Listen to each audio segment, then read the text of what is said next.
সুনামগঞ্জ সিলেট সড়কের দুপাশে পল্লী বিদ্যুৎ সমিতির খুঁটি ফেলে রাখায় প্রায়ই ঘটছে দুর্ঘটনা। সড়কে লরি দিয়ে খুঁটি উঠানো নামানোর কারণে যান চলাচলের সমস্যা হওয়ার পাশাপাশি সৃষ্টি হচ্ছে যানজট।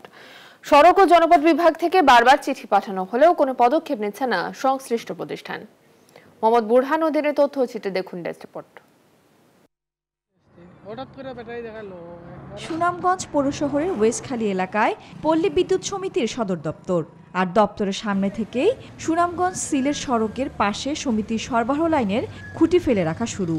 সড়কের দুপাশে ফেলে রাখা খুঁটি প্রতিদিনই বড় বড় লরি দিয়ে ওঠানো নামানো হচ্ছে। এতে প্রায়ই ছোট বড় দুর্ঘটনা ঘটার পাশাপাশি সৃষ্টি হচ্ছে যানজট। দুর্ঘটনা করে মানুষ অ্যাক্সিডেন্ট হয়, গাড়ি অ্যাক্সিডেন্ট হয়। রাতে চলার জন্য বাস বা মানুষের চলার জন্য অনেক অসুবিধা হয়। পিলার থাকলে গাড়ি তো তুলালা মানে এটা খুব যানজট বেশি থাকে। চালকরা জানান খুঁটির কারণে সড়কে দুটি গাড়ি পাশাপাশি চলতে পারে না। নির্দিষ্ট গন্তব্য যেতে লাগছে অতিরিক্ত সময়।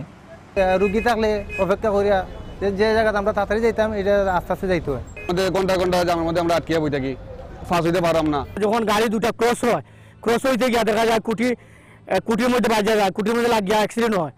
সড়ক ও জনপথ বিভাগের কর্মকর্তা জানালেন, খুঁটি সরাতে বারবার পল্লী বিদ্যুৎ সমিতিকে চিঠি দেওয়া হয়েছে।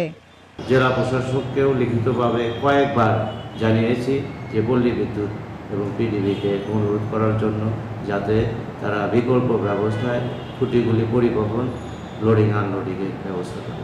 তারা বিভিন্ন সময় আমাদেরকে মৌখিকভাবে জানিয়েছে যে তারা শীঘ্রই ব্যবস্থা নেবে, কিন্তু এখন পর্যন্ত কোনো ব্যবস্থা করেনি। তবে এ ব্যাপারে পল্লী বিদ্যুৎ সমিতির কর্মকর্তারা কথা বলতে রাজি হননি।